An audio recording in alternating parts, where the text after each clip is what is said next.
des prédicateurs de la mort. Il y a des prédicateurs de la mort, et le monde est plein de ceux à qui il faut prêcher de se détourner de la vie. La terre est pleine de superflus. La vie est gâtée par ceux qui sont de trop.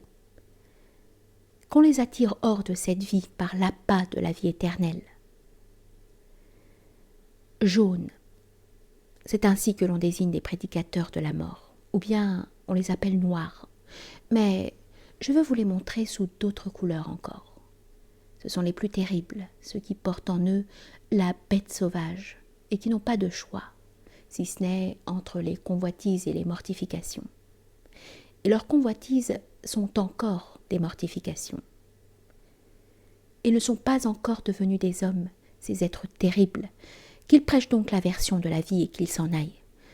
Voici les phtisiques de l'âme. À peine sont-ils nés qu'ils commencent déjà à mourir. Et ils aspirent aux doctrines de la fatigue et du renoncement. Ils aimeraient être morts et nous devons sanctifier leur volonté. Gardons-nous de ressusciter ces morts et d'endommager ces cercueils vivants. S'ils rencontrent un malade ou bien un vieillard ou bien encore un cadavre, ils disent de suite « La vie est réfutée ». Mais eux seuls sont réfutés, ainsi que leur regard, qui ne voit qu'un seul aspect de l'existence.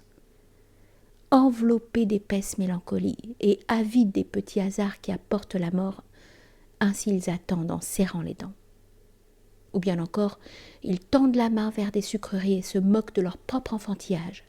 Ils sont accrochés à la vie comme à un brin de paille, et ils se moquent de tenir un brin de paille.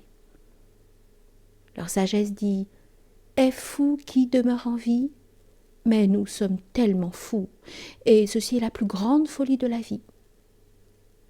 La vie n'est que souffrance, prétendent-ils, et ils ne mentent pas. Faites donc en sorte que vous cessiez d'être. Faites donc cesser la vie qui n'est que souffrance. Et voici l'enseignement de votre vertu. Tu dois te tuer toi-même, tu dois t'esquiver toi-même. La luxure est un péché, disent les uns en prêchant la mort. Mettons-nous à l'écart et n'engendrons pas d'enfants. L'enfantement est pénible, disent les autres. Pourquoi enfanter encore? On n'enfante que des malheureux. Et aussi sont des prédicateurs de la mort. Il nous faut de la pitié, disent les troisièmes.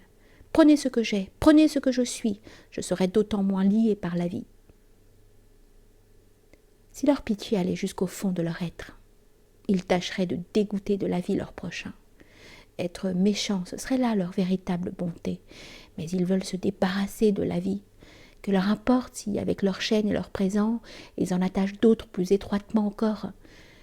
Et vous aussi, vous dont la vie est inquiétude et travail sauvage, n'êtes-vous pas fatigué de la vie? N'êtes-vous pas mûr pour la prédication de la mort? Vous tous, vous qui aimez le travail sauvage et tout ce qui est rapide, nouveau, étrange, vous vous supportez mal vous-même. Votre activité est une fuite, et c'est la volonté de s'oublier soi-même. Si vous aviez plus de foi en la vie, vous vous abandonneriez moins au moment, mais vous n'avez pas assez de valeur intérieure pour l'attente, et vous n'en avez pas même assez pour la paresse. Partout résonne la voix de ceux qui prêchent la mort, et le monde est plein de ceux à qui il faut prêcher la mort, ou bien la vie éternelle, ce qui pour moi est la même chose, pourvu qu'ils s'en aillent rapidement. Ainsi parlait Zarathustra.